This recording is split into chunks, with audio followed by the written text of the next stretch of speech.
sa prisuhan ang usa ka senior citizen sa General Santos City nga matud pa ng lugos og 6 anyos nga batang babaye. Ani ang report. Arestado kining 85 anyos nga usa ka manghihilot nga taga Barangay Mabuhay, General Santos City nga matud pa ng lugos og 6 anyos nga babaye nga iya lang sabsilingan. Dakpan kini pinaagi sa citizen's arrest niadtong January 19. Matud pa gihatagan sa sospek og 20 pesos ang biktima dayon gidala kini sa bakanteng luna. May nakakita na dinala yung biktima doon sa isang bakanteng lote na nakita nung isang minor de edad na sinasakyan ng matanda yung minor victim. Apan ang sospek gipanghimakak ang alegasyon batok kaniya. Pagkagamay pa ng report magbuhat sa bata. Base sa resulta sa medical examination sa biktima, nagpositibo kini sa laceration.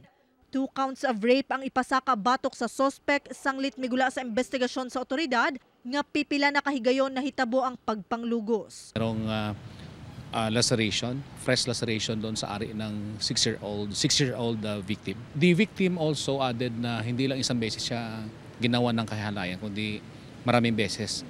Hindi lang matandaan ng victim kung kailan. Desidido matud pa ang banay sa biktima nga ipadayon ang kasong gipasaka batok sa sospek. Ngayon pa ko nakasaylo dito, ko na ako sa'yo kung kasaylo na nila. Kauban si Bong Vicencio sa kamera. Ako si Abby Caballero para sa At Home with GMA Regional TV.